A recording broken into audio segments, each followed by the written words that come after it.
Hey listeners, welcome to our Broken Hearts Collaboration 2.0. Last year, we had so much fun getting together with our fellow podcasters, so we decided to keep a good thing going. And this Valentine's Day, we are going to explore the twisted narratives of love's darker side.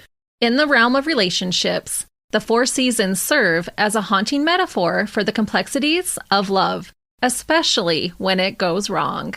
In this collaboration, we will be telling cases that represent each season of love. Spring is a time when love is fresh and full of promise, and couples often get swept up in the excitement of new relationships, experiencing infatuation and passion.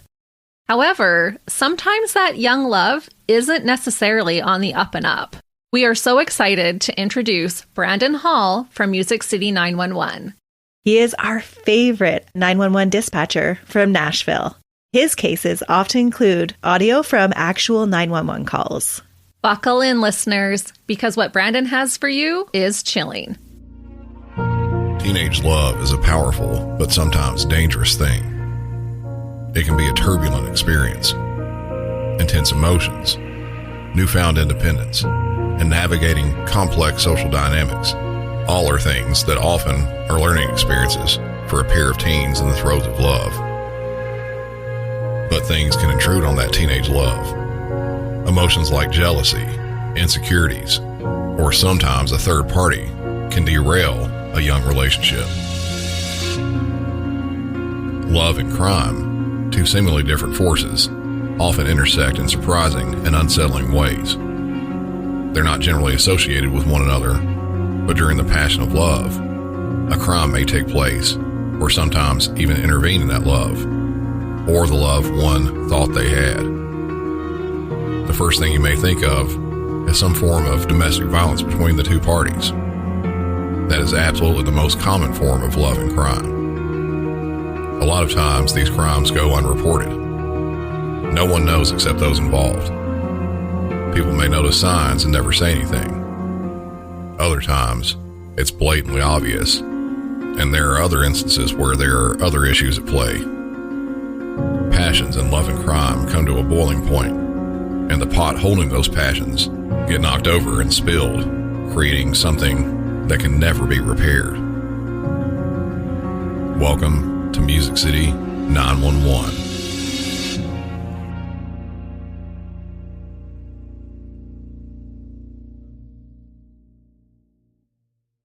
911. Oh my! Oh God! 911. Ma'am? Ma'am? An emergency up here on Forest Circle. On Forest Circle? Yes, What happened? Oh, looks like a dead man in the car. Right up on the hill on Forest Circle. Alright, just a second. What happened? Do you know what happened? Hurry! I don't know. I just so fast. It's something. Man, hurry! Hurry! Alright. Hold on just a second. What's your name? A 911 call comes into the dispatch center in Corbin, Kentucky on August 20th, 2012. That call is something that is very infrequent there. A dead person, and from the sound of it, a possible murder. The call itself, you can hear the distress in the caller's voice, and distant in the background, another woman screaming.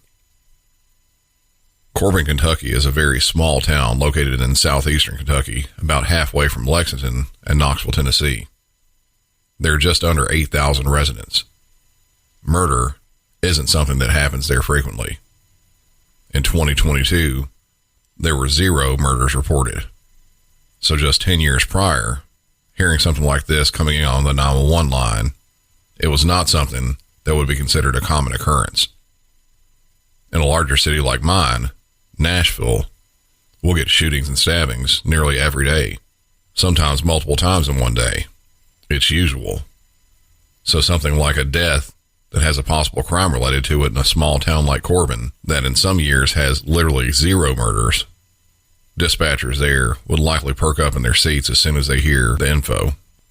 The call, or at least the part that was released, had very little info in it. We know the location and that there is likely a dead man in a car, but that's about it. Shortly after that call came in, another call with a lot more info was placed. County 911. Yeah, you can bring 1134 circle. What's going on? I just shot a guy. You just shot a guy. What did you shoot it for? He should go sit and kill me. I'm sitting up here waiting on you. In the city? Yeah, 1134 circle. Hold on just a second. Don't hang up. Okay.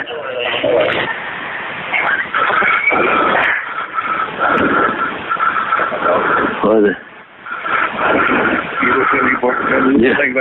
Yeah. What is your name? Bill Cox. What's your phone number, Bill?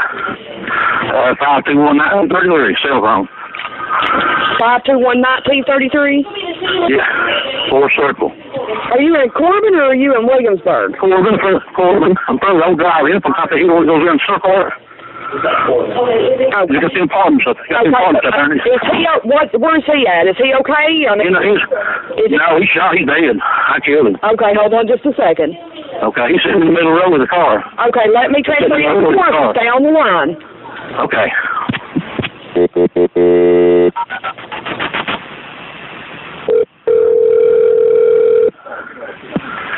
Corbin Dispatch. Hey. Yeah. Hello, who is this? That's James. James, what's it? Corbin Police Department? Mm-hmm. Yeah, I just shot a guy in here a while ago. 1134 circle. He threatened to kill me and I shot him. 11044 circle? 1134 circle. You know, I'll drive in. Uh-huh. Come back here. I just put a little drive in from top of those hills up in there. Okay. What's your name? Bill Cox. He been hitting my daughter. He got a kid by the daughter. He been hitting her, beating her up. And I just got tired of it. The next night, came up, I blow away on drugs and said he was killing me and all that stuff. Uh-huh. Ain't no way. He come up in the house while ago and he was moving everything out. What's his name? Ryan Abner. Can you still see him? No, he's dead. I shot him good. I'll make sure he's dead. He is dead. Yeah. I'm going to go to prison over it, but he's still beating on my dollar and stuff. Hey, where's your gun at? It wasn't my gun. I straight balled off a guy. I got behind off of him. Well, where'd you put the gun? I couldn't get back to the guy. You done give it back to the guy? Yeah. Okay, so where are you at? Are you there to let him? Up here? Yeah, I'm up here right now. And the guy's there with you, and he's dead. Do what? The guy's there with you, the one you shot? Do what? The guy that you shot, is he there at 11:03? Yeah, he's in the seat. Let's sit in the seat. Units break for emergency traffic.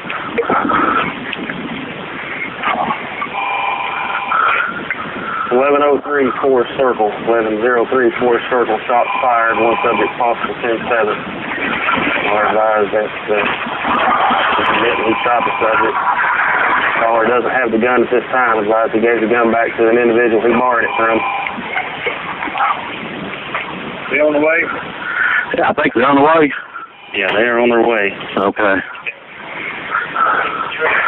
Let me get off here and call my brother and tell him where I'm at. Okay, well, I need you to stay on the phone with me so that way when they get there, we can still talk just a little bit, okay? Call me, George, 523. I work at Benny Wheeline. We know Benny Wheeline. Have him say 523-0012. What's the phone number you're calling from there? Yeah, I believe. 521-1933.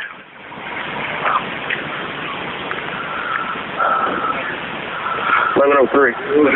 012. Yeah. It's good. I keep trying there. Oh, yeah. So they gonna take me to jail? Oh, well. You get Bob Hams try to get me out. I'll keep calling till I get over there. Yeah, get Bob Hams to get me out. If you can. Yeah, they're coming. They're coming. Oh, they're on the way.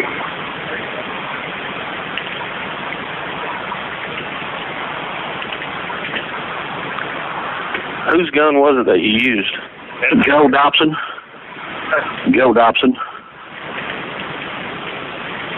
Where does he live at? Just about 2 houses above where I live at there. I bought it, yeah.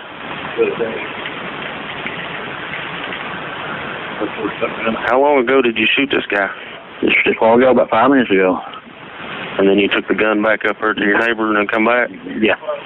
What's the address? 4th Circle. 1103 4th Circle.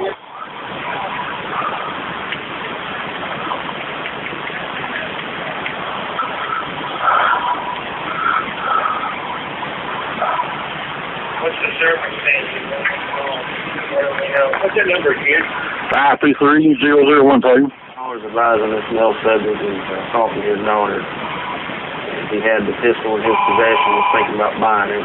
He used the pistol to shoot the subject. He's talking to several people in the background. They're all advising the subject. He took the gun back up to his neighbor's house and left it there. Went back to the residence.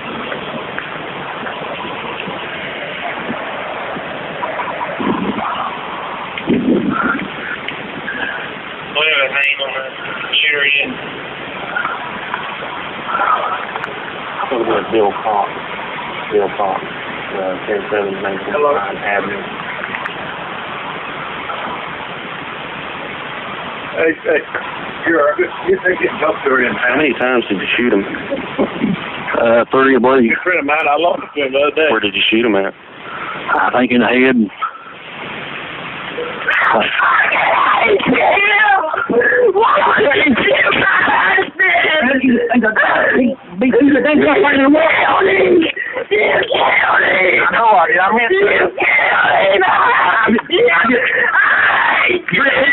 You get beat up. He never touched me alive. He never touched me. That's all right. I'm glad you see it. You won't have to worry about nobody else. Hello. Yeah. Hello. Yeah. He on the way? I don't know. They're supposed to be. I don't know where they got out there. They're on their way. They're coming just as fast as they can.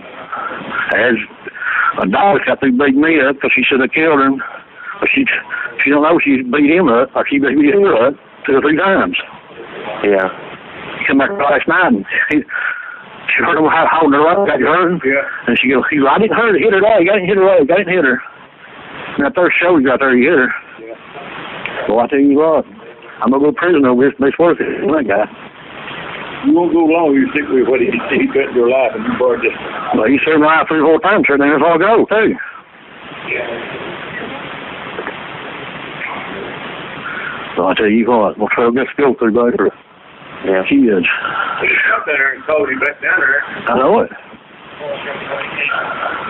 Well, his mommy, daddy, his dad's a drug dealer.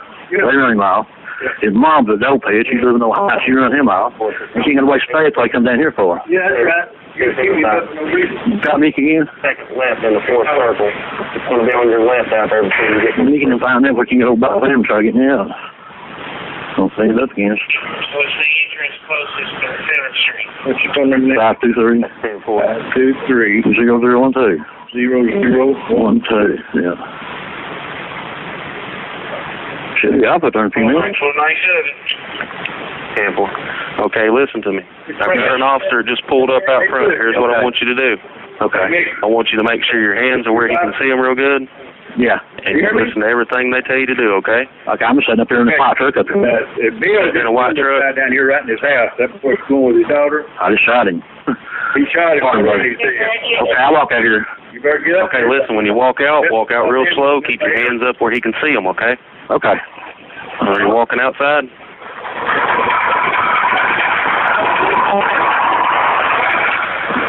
Yeah, and if I'm instructing the caller to step outside and keep his hands... Say, well, yeah, here's the right here.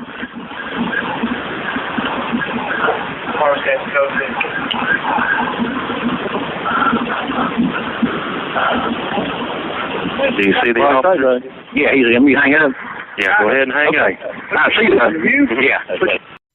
Not only do the dispatchers there get details about the incident, they get a full confession. The details in the call: the suspect, 56-year-old William Cox, which everyone knows as Bill, calls and says he just shot a man because the man said he was going to kill him. That man was 22-year-old Ryan Abner. Bill offers another reason in the call as to why he shot Ryan. Ryan had been beating Bill's daughter. During the call, Bill said he was likely going to prison for what happened, but it was worth it. Police arrived at the scene and after some standard investigation, took Bill into custody and transported him to the Whitley County Detention Center where he was held awaiting trial. Further details began to emerge after Bill and others were questioned about this. There had been an ongoing back and forth between Bill and Ryan. It dated back, at minimum, months. There was an ongoing feud of sorts, with Ryan dead in the middle of it. Ryan had been accused of physically assaulting Bill's daughter, Brittany, and had been doing so on many occasions. Ryan had also apparently been abusing drugs, which likely contributed to the abuse of Brittany. Bill took note of that, and several times Bill and Ryan got into it. All the arguments or more came to a head on that day in August 2012, when Bill borrowed a gun from someone else and used it to kill Ryan, shooting him 3 times, with 2 of those shots landing in Ryan's head. There were other components of this incident as well. Ryan and Brittany had a child together. During the shooting, Ryan, Brittany, and their child were all in the same car together.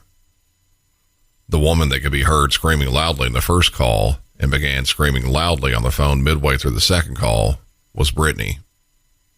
She could be heard saying, "You killed my husband," but Ryan and Brittany were not married. It wasn't even confirmed that they were engaged. Another aspect of this relationship that hasn't been mentioned yet, at the beginning of all this, I was talking about teenage love. Brittany was a teen. At 21 years old, Ryan and Brittany already had a child together. But Brittany was only 15 at that time. They had started dating, and I hesitantly say dating because of the age difference, when Brittany was only 13 years old. In Kentucky, the legal age of consent for a sexual act is 16. When they started seeing each other, when Brittany was 13, Ryan was 19. There are other aspects to this as well. Different penalties for variations of statutory rape depends on the age difference in the two participating.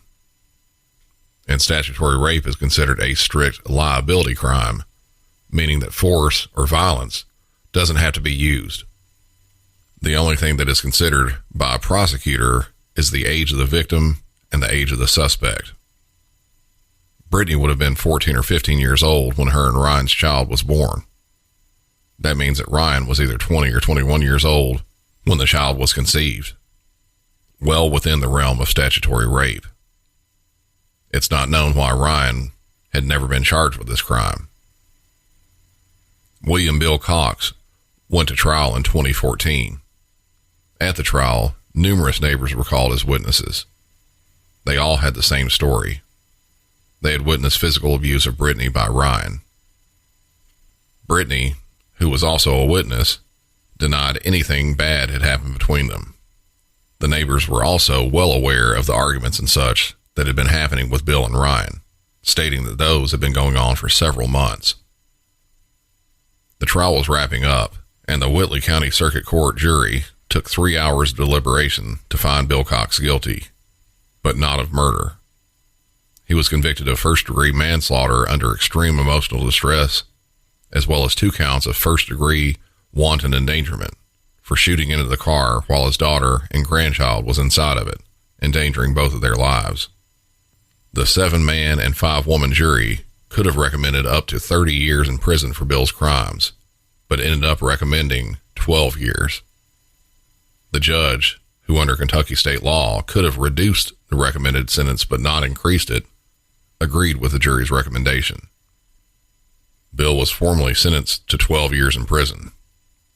As of recording this, he was not listed as still being a prisoner in the state of Kentucky.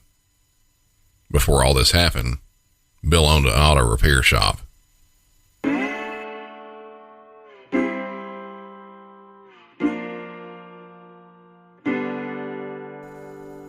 That's all for this incident. If you'd like to hear more, visit MusicCity911.com or do a search for Music City 911 on YouTube or your favorite podcast app.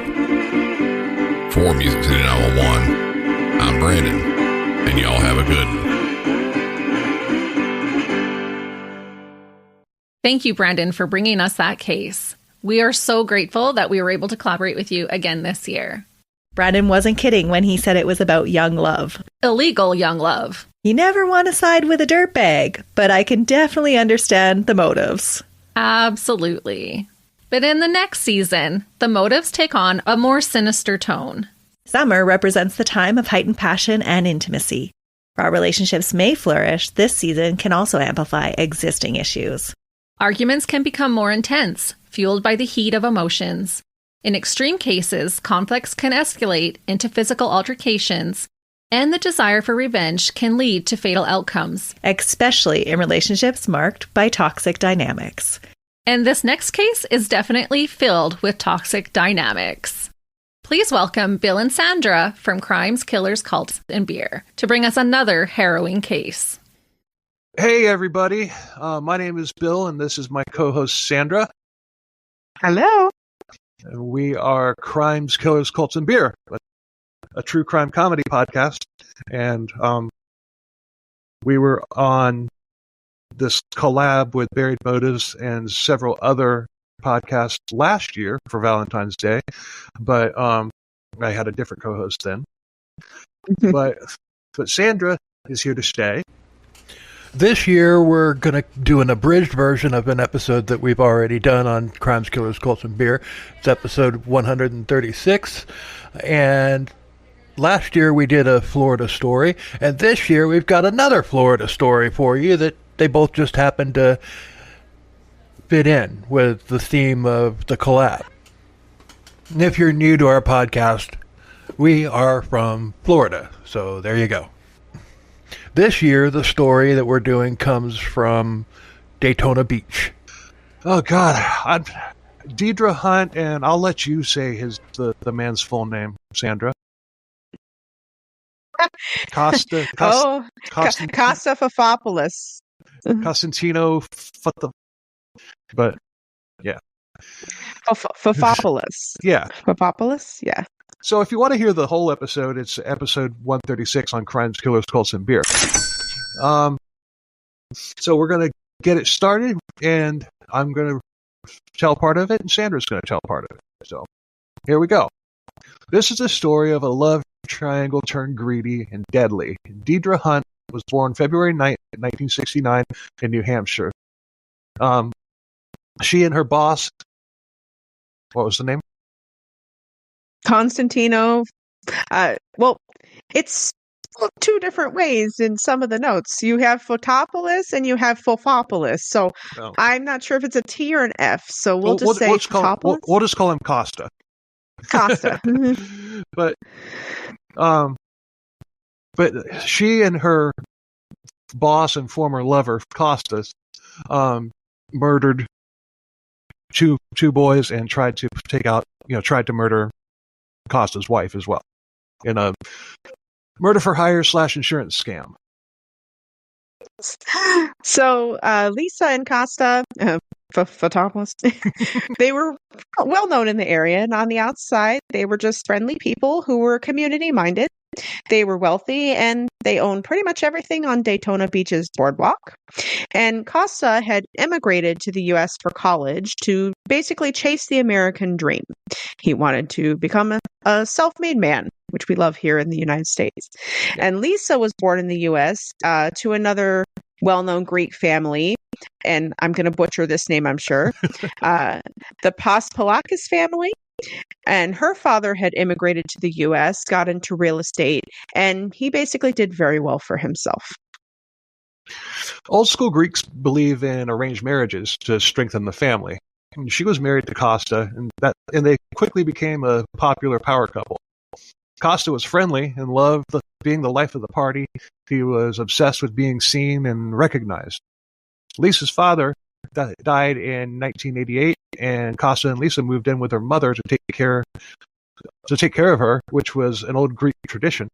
Costa and Lisa also acquired all of her dad's businesses, which made them the most power couple in Daytona Beach. Although successful, they weren't a happy couple. Like I said, it was an arranged marriage put strictly together to bolster the family.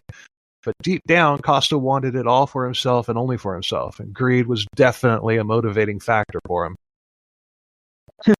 So one day, he noticed a vacant bar on the boardwalk and he wanted it. He went to another bar owner that he knew named Tony Calderoni and basically convinced him to invest, and they would be partners. And Tony agreed, and Top Shots Billiard Parlor opened. Top Shots became a top spot for transients and young people of the place, and the place also became known as Costa's Spot. He would flaunt his wealth, and he carried himself as a big shot businessman, and he was able to dazzle the young 20-somethings that frequented the place, and he just loved to flaunt his wealth. He liked to show off what he owned. As one does. He would also tell all the young people that went to the bar tall tales about how he was an assassin, he was a ninja, he worked for the CIA, you name it. And some people bought, a lot of people bought it, but I'm sure some didn't, though. But in 1989, 20-year-old Deidre Hunt came into Top Shots looking for a job. She was broke. She was drop dead gorgeous. Costa's partner Tony was working that day, and he talked to her. He asked what she could do, and to which Deidre replied, "I can do anything you want." And he said, "Good. I need a server." So she was hired. And she was a good hire, too, because Top Shot's business drastically increased because of Deidre. And she was a hustler who knew how to use her looks and personality to get what she wanted, and she would come to work wearing a bikini. Tony put her up in a hotel down the street until she could get a place of her own. So when Costa met Deidre, he was basically smitten. Like when Michael Corleone got the Thunderbolt when he saw Apollonia Vitelli in The Godfather? Lisa caught on quickly, told Costa that if he cheated on her, he would be finished and he wouldn't get any of her father's businesses. And that didn't go over very well, as you can imagine, and their marriage got extremely nasty and volatile. November 4th, 1989, a man called 911 saying he heard gunshots in front of his house. Police were dispatched, and the dispatcher heard someone screaming in the background of the call. A woman was heard screaming that she had been shot, and an ambulance was also sent to the destination. The caller was Dino Pasta. Apocalypse? That's it. I don't know. Apocalypse? Apocalypse. Lisa's younger brother, who also lived in the house with them. According to Dino, it was Lisa who had been shot. And when the police got there, they could still hear a woman screaming. And it turned out that Costa had actually been the one that told Dino to call 911. Police found Costa with Lisa, who was bleeding from a head wound. And he said that the two of them had been asleep and they woke up when there was a gunshot in the room. There was an intruder standing over by Lisa. And Costa had grabbed his gun and shot the man 5 or 6 times. And there was, in fact, a young man face down on the floor, dead with gunshot wounds. So police determined that it was an armed robbery gone wrong, and Costa reaped the rewards. The whole city was calling him a hero, and you know damn well he was eating up every bit of that attention. Lisa survived. The robber turned out to be 18-year-old Brian Chase. He was someone who helped out at Top Shots, and they paid him under the table. Police began the investigation thinking that Chase had fingered Costa specifically because he was rich. It wasn't a random robbery. A sliding glass door had been broken, and they figured that this was how Chase had gotten in. You think Brian Chase had a brother in Sacramento, California named Richard? Probably not. November 7th, an anonymous call came into the police department. The caller was talking about the shootings of Lisa and of Brian Chase. He said that he had been offered money to kill Lisa. And who do you think offered the money to kill Lisa? It was Deidre Hunt.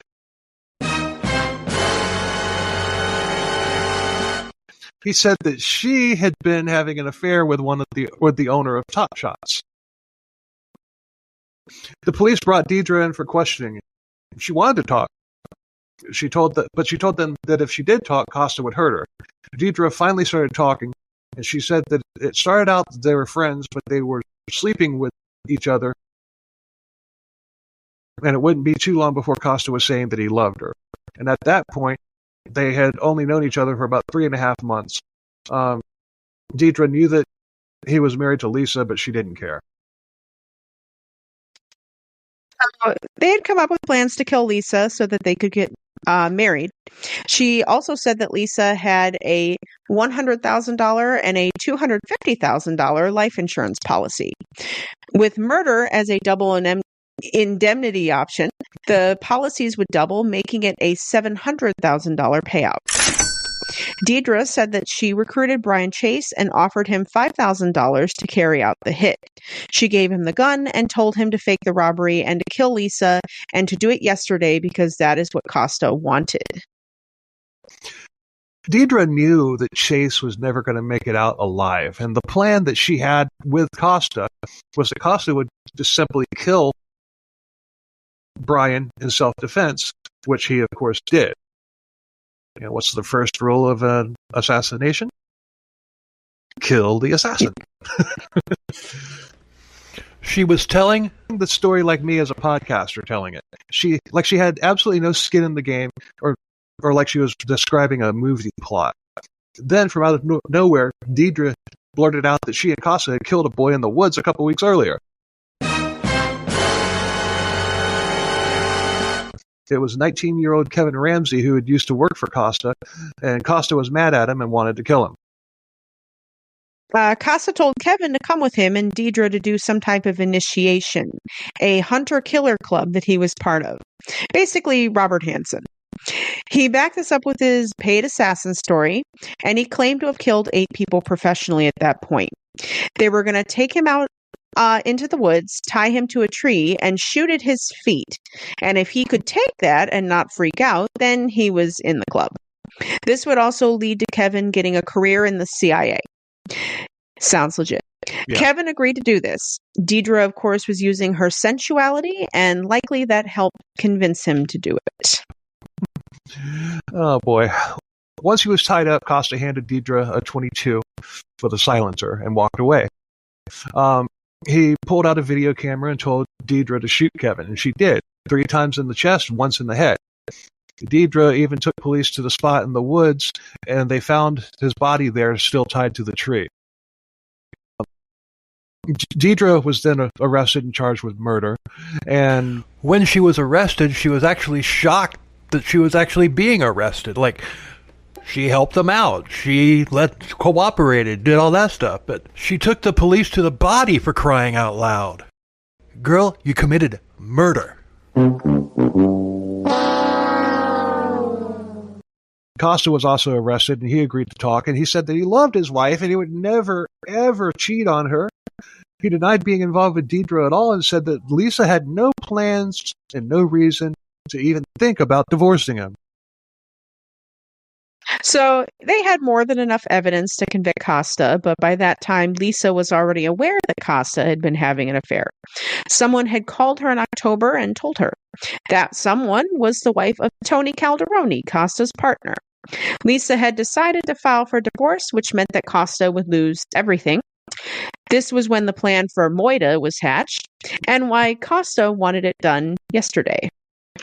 Lisa told police that she had seen Costa late one night roaming around the barbecue pit. And when the house was searched, they checked the pit, and in it was a bag that had an AK-47, which Deidre mentioned as well as a .22 pistol with a silencer.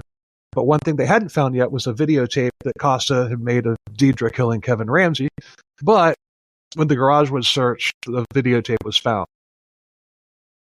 The person filming was never shown, but it was later matched to Costa's voice. The video then cut to Kevin Ramsey tied to a tree. Deidre then took out the .22 and fired the first 3 shots. Kevin screamed in pain, and Deidre then grabbed Kevin's head with one hand and shot Kevin in the head. Freaking cartel execution style. Seems like she's done this before. In court, Deidre was charged with the murder of Chase, charged with the murder of Ramsey, and charged in the attempted murder of Lisa. She pled guilty to avoid the death penalty, but she was sentenced to death anyway. Costa pled not guilty, and he swore he had nothing to do with any of this. He was the innocent victim here. It wasn't me. But since he pled not guilty, that means he was going to trial. On October 8th, 1990, Costa's murder trial began, and Lisa testified against Costa. His testimony sealed Costa's fate. It illustrated a motive for the murder scheme. It wasn't me. The affair, and Lisa literally saying that Costa would lose everything. He wanted to get her out of the way so that he could take the $700,000 on the 2 double indemnity insurance policies and inherit her family's wealth. Deidre even testified against Costa. She nailed him to the wall, making him out to be the mastermind of the whole scheme, and said he was very controlling in their relationship. She claimed that she had been brainwashed by him. It also came out that Costa inflicted ritualistic torture on Hunt by cutting her with razors, sucking her blood, throwing knives, burning her with cigarettes in an iron, poking her with needles, and threatening her with a gun. But during the trial, other things came to the surface. Kevin Ramsey had seen Costa using counterfeit money. He tried to blackmail Costa about it. Costa, having Deidre shoot him on camera, gave Costa dirt on Deidre to make him able to force her to do whatever he wanted her to do. And that also makes sense about him filming it. It wasn't me. Yeah, so let somebody who you tried to blackmail shoot at you. Makes sense. Right. But Costa took the stand in his own defense. He said that he was well within his rights to shoot Brian Chase, who tried to murder his wife, and he's right. If it hadn't been a staged murder. The voice on the videotape was also verified to be Costa by 6 different experts who also all testified. It wasn't me. On October 25th, 1990, the case concluded and the jury returned with the verdict. 2 counts of premeditated murder, guilty. Attempted first-degree murder of Lisa, guilty. Conspiracy to commit first-degree murder, guilty. He was sentenced to a date with old Sparky. Good old Sparky. He's still available. Inmates can choose to be electrocuted if they want to be. Again. So he's sitting there waiting, patiently, waiting. Dreaming that someday, sometime, old Sparky will be able to devour a convict one more time. And it'll happen, too. Eventually, somebody will request old Sparky. And when that happens, it'll make news. And in 1995, Deidre appealed her death sentence and won the appeal. She got a retrial but was found guilty again and was sentenced to life without parole. Costa was initially scheduled to be put to death in 2008, but appeals got it pushed back. And as of 2023, he's still on death row, and no new date has been set. He's at Rayford Prison in Stark, Florida. And that's our abridged episode. Thanks, Sandra. That was fun. Thanks for listening, everybody. Thanks to Christy and Melissa of Buried Motives for putting this whole thing together again this year. We're happy to be part of it. Check us out, Crimes, Killers, Cults, and Beer. We're on every Spotify or on every streaming platform, and as well as on YouTube. We have videos. And if you want to hear the unabridged episode, it's episode 136. So thanks a lot for listening, and y'all have a happy Valentine's Day. Have a great Valentine's Day, everyone. Bye. Bye. Wow, that case really was full of toxic dynamics. So many different avenues to explore in that one. For sure. If you want more information, go back and listen to their full episode. But that brings us to autumn. And as relationships enter the autumn phase, couples often face challenges that reveal deeper issues. This season can bring about feelings of betrayal or abandonment, especially if one partner seeks solace outside of the relationship. The emotional turmoil can push individuals to desperate actions, especially when they feel that they have no other option to get what they want. And that is definitely the case with the tale that we'll be bringing you today. Melissa already told this case on Buried Motives. It's titled Best Friends and Broken Hearts. She's going to give us a rundown of what happened during this case, but if you want all of the details, please go back and take a full listen. Oh, you will definitely want all of the details, because it's not too often that a porcupine gets blamed for murder. Yes, I was so stunned when I found out that a porcupine got blamed. And people believed it for so long. It's true. When I first heard this case, the sequencing of the crime was so confounding. It had me reenacting the crime with my husband to try and understand the evidence. At the time, it was a first in our house. I may have done it a time or two since. I feel like lately I've been choosing a lot of cases where it wasn't an open and closed case. It took a while and some deep digging to find this dirtbag. But this one really should have been closed right away. The truth and murderer in this case eluded investigators for over 20 years, despite being the only possible suspect, because it wasn't the porcupine. Poor little porcupine got blamed. It's just so surprising that that's actually the story they ran with for a long time. Mm-hmm. On the morning of June 2nd, 1976, two friends, Marty Dillon and Stephen Schur, headed out to Marty's family's hunting camp. The two belonged to a club called the Wednesday Afternoon Club. The Wednesday Afternoon Club. That sounds exciting. Yeah. Can you guess when they met? Wednesday afternoon? You got it. It was a club that met on Wednesday afternoon and gave the men an excuse to shirk off their demanding careers for an afternoon to relax and enjoy some male bonding. Often this bonding involved drinking and shooting guns. This particular Wednesday, the club's attendance was looking a little sparse. It happened to be just Marty, 31, and Stephen, 36, that headed up to the Gunsmoke Retreat in Susquehanna County, just outside of Montrose, in Marty's BMW around 3 p.m. At some point during the second round of skeet shooting, Stephen decided he needed a smoke break. He loaded his 16-gauge Winchester pump-action shotgun so that it would be ready for him when he got back, and he placed his gun in a stand about 120 feet from the skeet shooting area. Marty, around this same time, unloaded his 20-gauge shotgun and leaned it against a tree. How the story would later be told was that no sooner had he done this, that Marty saw a porcupine, and he grabbed Stephen's gun and started running in pursuit of the animal. In his pursuit, he tripped over a loosened shoelace and fell on the gun, causing it to go off, shooting himself in the chest from close range, all because a porcupine had seemed like a good target. His injuries were catastrophic. There wasn't much that Stephen could do, even though he was a doctor. Stephen took off for help at a neighboring house and then quickly returned to the scene where he was overcome with emotion. He quickly picked up the gun that had shot his friend and swung it like a baseball bat by the muzzle, smashing it to pieces. Destroying evidence. That's right. All the time he was doing this, Stephen screamed out in front of others, "That gun would never kill again." It took until 7:25 p.m. that night for the coroner to arrive at the scene, and Marty was pronounced dead. He left behind his wife and two small children. Sad. It was. The next day, a preliminary autopsy was done, and the officials signed off on the original ruling that had been made at the scene the night before. Marty had died from an accidental, self-inflicted gunshot wound. Stephen, grief-stricken, acted as one of Marty's pallbearers. It was a hard time in his life. His best friend had just died, and a couple of months after that, his divorce with his wife Anne was finalized. So it seemed like a good time for him to start over again. Stephen left Montrose and moved to New Mexico, where he had previously lived and practiced medicine. Patricia, or Pat, Marty's wife, and Stephen kept in touch after the move. Shortly after Marty's death, she too moved away. Only it wasn't to New Mexico. That's what everyone was thinking. That's right. She actually moved to Philadelphia with her two children. For Pat, it too was a particularly hard time. There was a lot of uncertainty for her, and that was because Marty's life insurance policy had been put in his children's name and not hers, a change made just a couple of weeks before his death. Pat now was not only grieving the loss of her husband, but was now a single mom trying to work to support her children.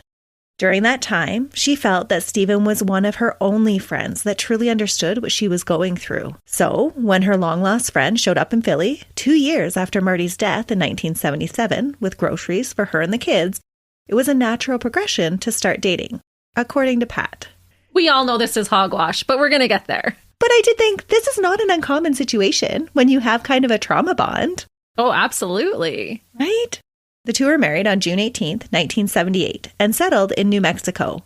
The family later moved to Lincolnton, North Carolina in 1992. Stephen set up a successful family practice and worked as a respected physician for the next 20 years. The couple were the picture of a devoted family, raising Marty's two children and adopting a third child together, a son named Jonathan. Marty's parents, Larry and Joe Dillon, weren't happy about who was now acting as the father figure for their grandchildren. Larry, the mayor of Montrose in 1976, had never bought the accidental shooting story. He believed his son was too experienced of a hunter to ever run with a loaded gun. And untied shoes. Right. To Larry, this whole story just didn't add up. Plus, he, like everyone else, had heard the rumors circulating around the town at the time of his son's death. Back in 1971, Marty Dillon was a successful up-and-coming lawyer, and he had befriended Dr. Stephen B. Scher, who was new to town. Stephen Barry Scher was born in Toronto, Ontario, Canada, on May 10, 1940, but later moved to Michigan and would become a U.S. citizen. He was a smart man and attended the University of Michigan, where he studied biology before pursuing a career in medicine. When he was a second-year student at the University Medical Center, he married his wife Edna, or Anne Elias, a bacteriologist, on June 9, 1963. Usually we dig deep into a dirtbag's past, but in this case, it didn't really play into his motives. By all accounts of Stephen's personality, he was a charismatic man used to getting what he wanted. In 1971, he and his wife Anne had recently moved to the Pennsylvania area to start a new medical practice. The clinic was out of the Montrose General Hospital, where Pat Dillon worked as a registered nurse.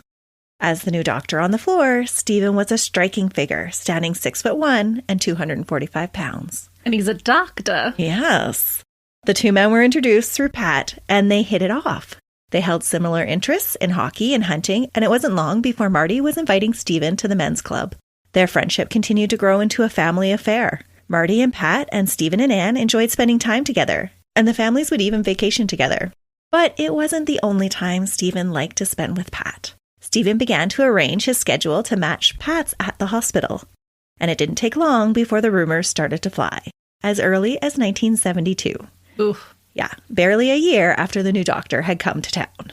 One witness would later say that patients were made to wait over an hour while the two were locked in an examination room together. A whole hour? That is not what you consider a quickie. No. You don't take your time at work, people. Well, apparently they were. And the rumors weren't just at the hospital or from unreliable sources. Stephen's car was often seen visiting Marty's house when Marty wasn't home. Even the poor paperboy got mixed up in the rumors and had his own story to tell. And to get that story from the paperboy, you're going to have to go back and listen to the original episode. Yeah, that poor paperboy, what he walks into. He was not being paid enough. No. The rumors were prevalent enough that Anne did hear about them, but she brushed them off at first. Then, on one of the couple's family vacations to Colorado around 1974, Anne began to suspect that some of the rumors that she had been hearing around the office were true. Her suspicions were met with gaslighting from Stephen. He blamed her own insecurities and tried to pull the wool over her eyes, even going to the extent of treating her with antidepressants and tranquilizers because she was just a crazy, jealous wife. What a dirtbag. Yeah. She came to believe that Stephen was trying to actually encourage her to kill herself, and that realization had her seeking a way out. Anne filed for a divorce late in 1975, and the divorce was finalized in 1976. It was a very messy divorce, with lots of blaming and he said, she said. In actuality, it sounded like the truth was closer to what she said he actually did. But Stephen was a crafty dirtbag, and most believed his version of events. Around the same time that Stephen was getting his own divorce, he was trying to solve the problem of Pat's marriage as well. But divorce for Pat just wasn't an option. She was a devout Roman Catholic. Yes, an affair was okay, but divorce would be scandalous. Mm-hmm. Maybe not that the affair was okay, but a lesser sin than divorce. Yes, that's how she felt. It sounded like Pat called off the supposed affair. And I say supposed affair because it was all just rumors and hushed whispers at this time. Nobody was actually confessing to anything. The rumors circulated, though, enough that after Marty's death, his dad Larry kept digging and prodding into his son's death. The investigation was reopened by District Attorney Snyder at the encouragement of Larry in early 1989. But after a panel of experts deemed that an accidental death could not be ruled out, Snyder conceded that there was insufficient evidence at the time to prove that Stephen had done anything wrong. During this first revisiting of the facts, first responders were called at the scene that Marty had been found laying on his back with blood pooled on his left side. His hunting goggles and earmuffs were on a stump about 5 to 6 feet away and had blood on them. Pictures and evidence from the scene showed that Marty's arms were outstretched and his chest was saturated in blood. He had blood spatter on his boots, but none on his ears or his eyes, where the ear and eye protection would have covered if they had been on.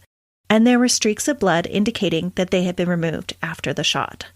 Marty's left 8-inch high hiking boot was found to be untied at the top. The 3 top hooks were unlaced, but the laces were still pulled snug, and his pant leg was elevated over the boot. Under Marty's left hand were broken clays. There was no blood on the inside or the outside of the barrel on the now broken gun. And if it had been shot at close range, like Stephen had said in his account, you would expect there to be blood on the barrel of the gun. There would have to have been. If it was shot from close range. Yes. And upon review of the case, investigators noticed that the ammunition that was discharged was not one typically used in skeet shooting. Larry also learned that the cause of death had never been fully investigated thoroughly because the chest wound had already been sewn up by the funeral home prior to the supposed autopsy. It sounded like there was some confusion because the coroner that had attended the scene had already listed the cause of death as accidental. So the body had first been released to the funeral home before going for an actual autopsy. In January of 1991, a private investigator hired by Larry concluded that Dylan's death could not have been an accident based on his reconstruction of the crime scene. He had measured the wound size in the photographs and scaled them to determine that the hole left by the bullet was much bigger than what would be expected for a close-range shot to produce. It was speculated that Marty would have had to have been crouching while throwing skeets, not running as Stephen had said, because the crime scene photos showed that both pant legs were bunched around his knees and elevated enough so that both of his socks were plainly visible in the pictures. This theory was also supported by the blood splatter found on the instep of his left hunting boot as well as on the stump that was close to his body. In 1992, the boots that had been taken from Stephen 2 days after the shooting were found to have blood and fragments of tissue on them in a high-velocity spatter, indicating that he was actually close by to the shooting. Not the 150 feet away that he had claimed to be to first responders and the coroner the night of the supposed accident. It's just so shocking to me how much the evidence in this case was screaming as to what actually happened, but everybody just was so complacent or happy to believe a trusted doctor. That's right. He was the doctor at the scene. He could call the shots, and he was just telling the coroner, this is what happened. And they bought it, hook, line, and sinker, for 20 years. It's astonishing, really. It really is. Because when you go through the details like Melissa tells in this case, it is bewildering to me that it went unsolved for so long. It's so true. All of this re-examination of the photos clearly laid out what had happened. And that's why Larry requested his son's body be exhumed for another autopsy to prove these theories. Thank goodness he did. Yeah. Pat and her children objected to Marty's remains being disturbed. During the civil suit over the right to have the body exhumed, both she and Stephen denied having any relationship prior to Marty's death. But it just doesn't seem plausible that you would not want to know the truth, even if it had been 20 years later. Especially if you are saying you did not have an affair with this man, and then to find out that there's a possibility this man that you've been sleeping next to for the last 2 decades and has helped raise your children could have actually murdered your husband. Right. But Pat just could not wrap her head around that being a possibility. Or she already knew deep down. Part of me thinks that that might be the case, because why would you deny the relationship? Right. Despite Pat's objections, on April 29th, 1995, Marty's well-preserved body was exhumed. The bullet wound they found did not jive with Stephen's story. The scalloped edge of the wound indicated that the shot pellets had traveled through the air because they had started already to spread out. The angle of the wound was also completely wrong for a gun that had been dropped and gone off accidentally. The bullet trajectory was on a downward angle.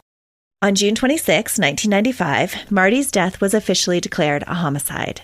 That day, the state police named Stephen as their main suspect. The next day, Stephen returned to Pennsylvania and held a news conference in Scranton challenging the police to charge him. Oh, that's a confident dirtbag right there. During the press conference, he actually said, quote, "Arrest me and let's get on with this trial so I can forget about the last 19 years. That doesn't even make sense. No, what an odd thing to say. Yes. But it is just what the police did on June 20th. Stephen was sent to Susquehanna County Prison, and bail was set to $750,000. Pat's family members put up their houses for collateral for the bond. They all believed in his innocence. Pat refused to believe that Stephen had anything to do with Marty's death. In a press conference, she declared that Stephen was not capable of such a thing and that she had lived with him for 17 years, and so she would know. To help defend Stephen, Pat had Marty's body exhumed for a second time to have their own pathologist, Dr. Michael Baden, who had worked on numerous other high-profile cases, including the O.J. Simpson case, re-examine the body. He was commissioned to find evidence that supported the accidental shooting claim, or the claim that Marty was suffering from depression at the time of the shooting, and maybe the shooting wasn't accidental after all, but perhaps a suicide. Stephen's lawyer went as far to hint that the original coroner had purposely neglected to put the findings down in the written report because of the political connection to Marty's family and not wanting to hurt the family anymore. This third autopsy wasn't as useful as they'd hoped. Stephen's stepchildren supported him through the trial, not only sticking up for him and providing moving testimony about his kindness and care, but using the $65,000 that they had inherited from Marty's estate for Stephen's defense. That part blew my mind when I first heard it. Yeah. During the 1996-1997 trial, the prosecutor presented the argument that Pat had been confronted by Marty about the affair just prior to his death. Given an ultimatum, she had chosen Marty. Stephen didn't take this news well, and the prosecution believed that this was the motive for him to kill his best friend. They presented him as an arrogant doctor with a god complex that was accustomed to getting his own way. The prosecution pathologist walked the jury through why he believed that Marty had been shot from several feet away while in a crouched position. They argued that had Marty been running with an untied shoe, it would have worked the laces farther down loose. There was no porcupine he was chasing. And if he had tripped on the shoelace, there would have been an imprint and probably dirt embedded into that shoelace. That's right. Instead, there was only blood. During the trial, Stephen decided to take the stand. Feeling the need to explain away some of the evidence the prosecution had presented, he changed up his story. In his original statements to police right after the accident, he said that he and Marty were discussing a particular rumor that was going around, and he was considering leaving town because of it.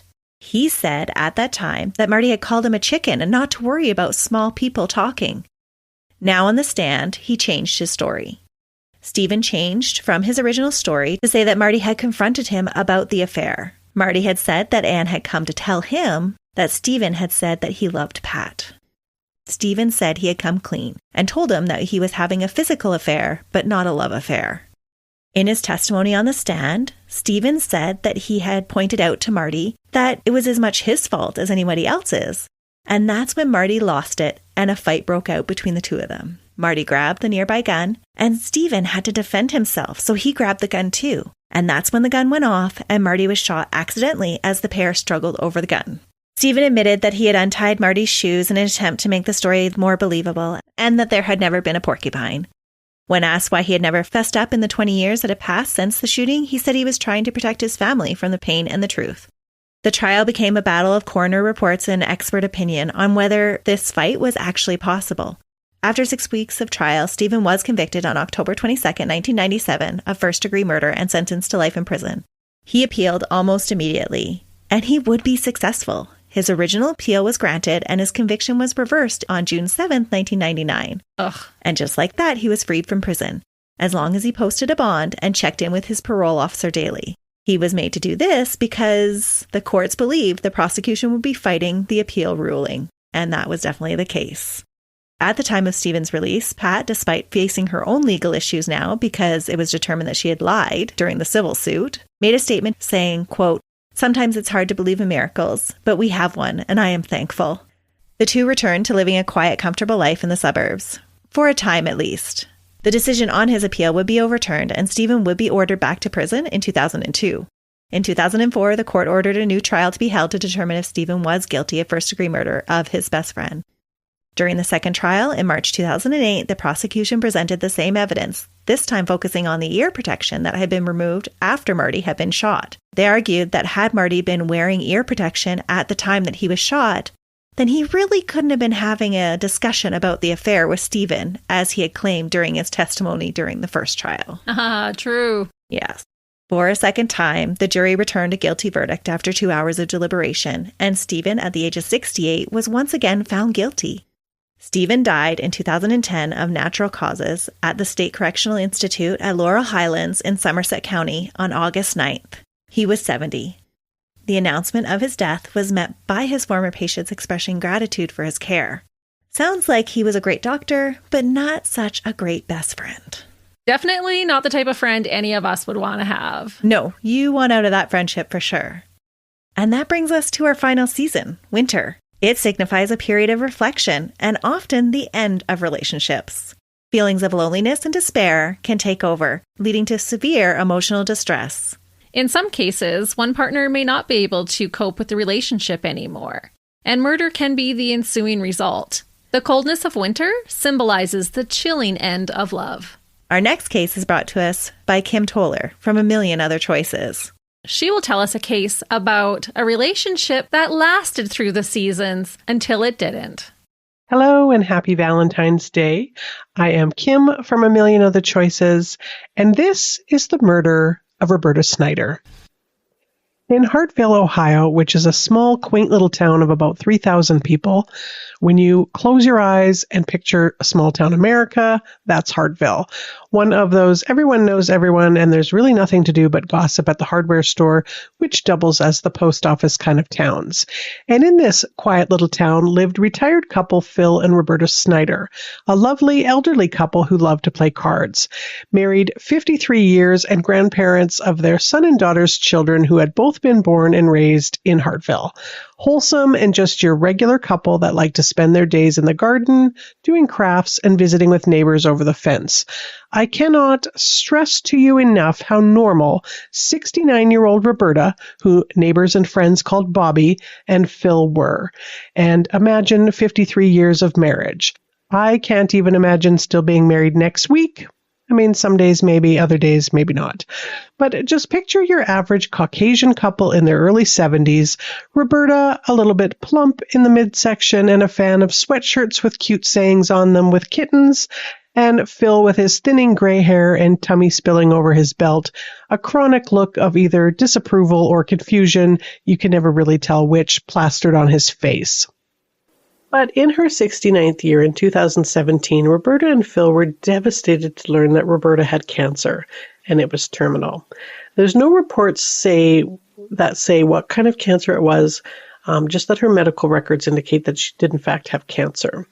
Roberta was a huge fan of Elvis Presley, and Phil loved Roberta, and he wanted to give her one last trip to Graceland in Memphis before she passed. So on January 4th, Phil called a friend and his son and Roberta's brother Brian to let them all know that they were off for Roberta's final Elvis vacation, and she was most excited about it. But in a most devastating twist, Phil returned home alone and notified her brother Brian and their son. I believe they actually had more than one adult child, and I think there was a daughter as well, but I can't confirm that. But I know for a fact there was an adult son. That Roberta had passed away on the trip. And Phil, without his wife by his side, was confused and just not really sure what had just happened. They had made it to Memphis in the hotel that they were booked at, but in the car she had started to choke on her phlegm, which was something that she'd kind of been doing for about a year now. And he had flagged down 2 paramedics that happened to be in the parking lot of the hotel, and they ran over and tried to revive her, but they told her that she was gone.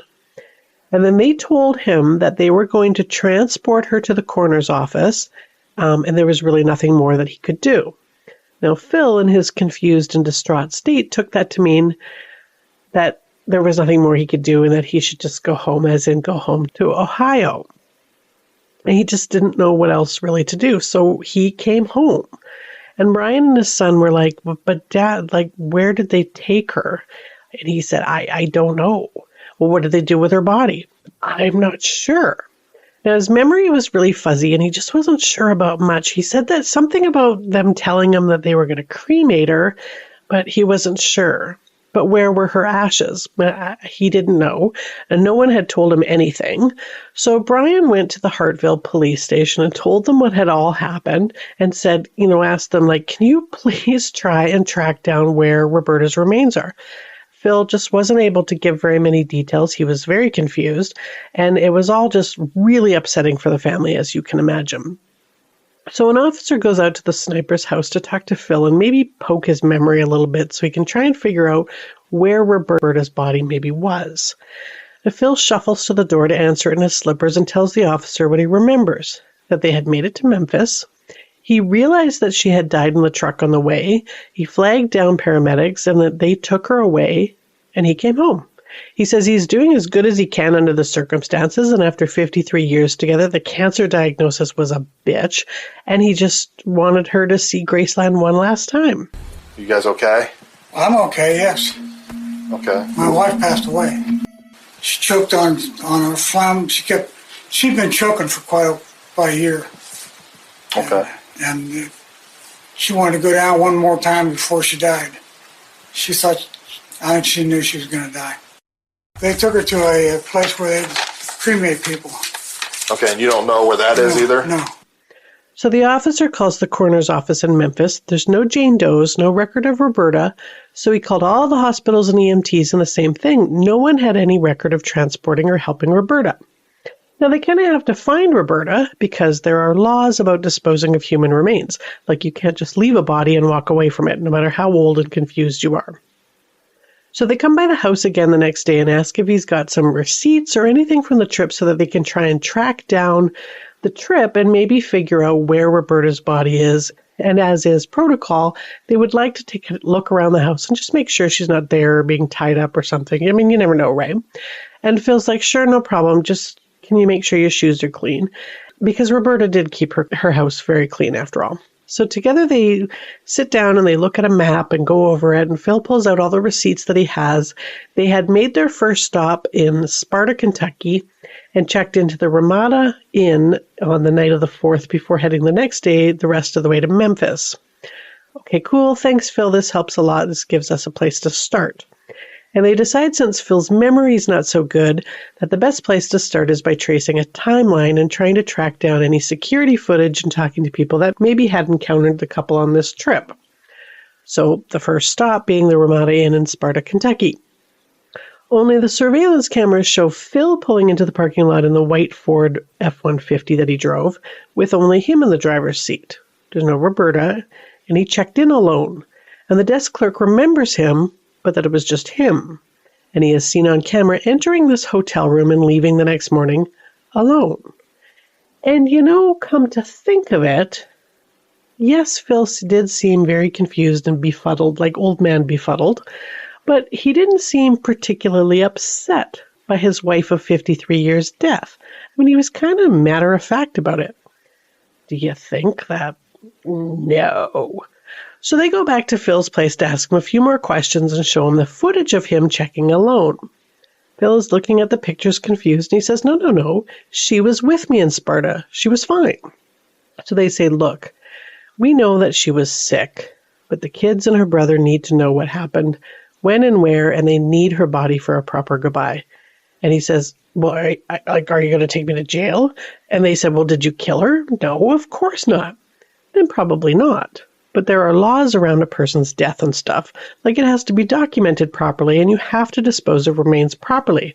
Otherwise, yeah, it's kind of a crime. So he takes a minute to gather his thoughts, and he says, okay. She died on the way to Memphis of natural causes. But on the way home, I put her in the Tennessee River. Because it was on the way home. And he didn't do anything to her, of course. I mean, there's no emotion when he says this. He says, I just wanted her to be safe with nature. If she went downstream, no one would ever find her. But kind of odd, when he was asked again, but she died of natural causes though, right? He says quietly, you can almost not make it out on these tapes. But he says, I don't remember. First he says, I threw her in the Tennessee River. But later changed that to, I placed her in the river. Throwing her didn't really sound so good. So now the police at this point are starting to question this whole story. And they're starting to think that maybe she didn't die of natural causes. But they got to do their part, so they searched that river with boats, helicopters, divers, and the whole gamut, and came up with nothing. No sign of Roberta at all. And then they got word that Phil had been admitted to the hospital because of a suicide attempt. Now, at this point, Roberta's whereabouts have been a mystery for 16 days. So the police take advantage of his absence from the house and get a search warrant. And wouldn't you know, in the basement, in a red plastic tote filled with Christmas decoration, wafts a smell of death. and a white plastic bag with the cutoff from the front of a woman's sweatshirt with the Hartfield, Ohio logo on it. And there were tiny bits of blood in the bag, but not enough for them to declare a homicide. And they believed that the logo from the shirt had been cut off because if Roberta was found wearing it, it would be a dead giveaway as to her identity and lead back to Phil and his story about her natural death. A review of his credit card statements revealed that he had used her car in Wooster, Ohio, and filled with gas using her card. And surveillance shows that he was alone then as well. Then on January 4th, the supposed first day of their Graceland trip. So this time, Phil was talked to at the hospital where he had been admitted to the psych ward due to the suicide attempt, questioned about being alone in Worcester, and he still claimed that she died on the road. And the case kind of went cold because without a body and nothing to conclude that she actually was murdered, but detectives were not giving up on this case. And by now they were pretty convinced that none of the 73-year-old Phil's story was true at all. Then enter Joan Bauer, a new officer to Hartfield with a background in undercover work. She says she's pretty sure that she can get this guy. So she studies him a bit, gets to know his patterns, which wasn't really much of a pattern, more like a routine of coffee at a fast food restaurant, trotting it up with the locals. So Joan saunters into the Burger King one day and asks, is there anything to really do around here? You see, she says she's from Cincinnati, her name is Missy, she's in town taking care of her sick mom, and the lady that takes care of her during the day, she's not a big fan of her, so she needs to get out. And she can't wait to get out of this hick town. And Phil, being, I don't know, old and from the area, starts to chat her up. Just friendly, well, there's a park over there, there's a Walmart over here kind of talk. But it's a small town, so wouldn't you know they keep running into each other. And so they build kind of a friendship, meeting at the Burger King or at the Wendy's, playing some cards and just shooting the breeze. And over time, Missy starts to tell him that her and her mom were never really close, and that there are times when she thinks about just offing her. LOL, just kidding, ha ha ha stuff. And he starts to tell her things like, well, you know, there are ways to kind of speed up the process for your mom, you know, to help you get back to Cincinnati a little bit faster. And Missy, a.k.a. Joan, is fascinated by this. Oh yeah? Tell me more. Is that what happened to your wife? I'm dying to know what happened to her. But before he tells her what happened, he says, you know, because I'm getting old and I might go to jail at some point, you and I should probably get married. 1, you can get my pension, and 2, you can't testify against me. And then he finally spills the tea. Now, this is just a maybe scenario, of course, a musing of what could have possibly happened. He asked around to some guy about the dumpsters behind the Wendy's, what happens to them? And this wouldn't really arise suspicion, a grown-ass man asking what happens to dumpsters, but it did bolster his identity as a man with possible dementia. Anyways, the contents go to the dump, of course, and get buried under a heap of other garbage. Seems Phil had had enough of his wife of 53 years and was fed up. I guess the thought of, after 53 years, having to make your own grilled cheese sandwich and wash your own socks because your loving wife is sick could kind of wear on a soul, I guess. They had had an argument on January 2nd, 2018, and she had slept on the couch as a result. The next morning, he went out for his normal coffee chit-chat at the Wendy's, came back home to find that Roberta was still sleeping on the love seat. So, like you do when you find your sick wife of 53 years napping, he put a shop cloth gently over the side of her head without waking her and bonked her on the head with a 2-pound mallet. Bonked. That's a direct quote. I bonked her in the head. He then tied a plastic shopping bag over her head to keep him from getting blood everywhere, wrapped her in a tarp, gathered up anything with blood on it, like the pillow, the mallet, and the lampshade, crammed her into a Rubbermaid bucket, threw all of it, including Roberta, into the back of his pickup truck, and made the trip to Memphis, dumping various whatnots of evidence in places along the way. Now, just a scenario, of course. Can you imagine a hammer this big and this big around? Like a mallet? Yeah, 2 pounds. Okay. Just scenario. Right. Say I bonked her in the head. Right. And her tongue came out. Just scenario. Right. And I put a bag over her head. And with that, the police entered the Burger King and arrested 73-year-old. You gotta be kidding me, disbelieving Phil, who could not believe that he hadn't gotten away with it. Phil made a deal and pleaded guilty to aggravated murder, abuse of a corpse, and tampering with evidence in exchange for a 20-year sentence with a chance of parole in 2038. He will be 93 then, if he's still alive. He's serving his sentence at Richland Correctional Institution in Ohio. As part of the deal, he had to show them where he put Roberta's body, and he led them to a bar and grill in Bullitt County, Kentucky, and pointed to a green dumpster out back. Roberta is believed to have ended up in the landfill and buried under a good 8 feet of garbage. Now, sadly, it would have cost the county several $1 million to try to locate her, so she has not been recovered and given a proper burial. And that was the crazy murder of Roberta Snyder. And I couldn't find one report or anything that showed that Phil had any kind of criminal past or wasn't well liked in the community, or that there was any reports of the relationship between Roberta and Phil being volatile, anything like that. They were just your very normal, average, small-town couple leading quiet lives. And it wasn't even that he didn't want to see her suffer. In his words, he was just fed up. He didn't snap, just had enough of being married to her. Wow, Kim. That was the perfect case to end on at the end of our seasons. It's shocking how someone can make it through all the seasons of love and then after 53 years just have enough. It certainly was a cold reality and a cold heart that would do that after 53 years of marriage. Cold like a Canadian winter. Yes.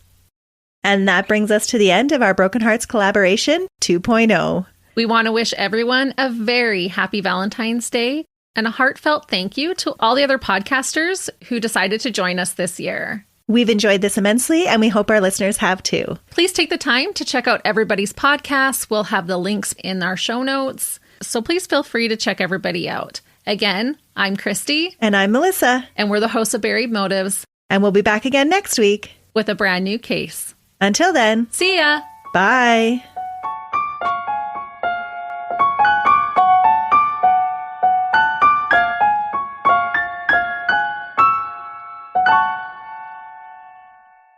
Another Sound Off Media Company podcast.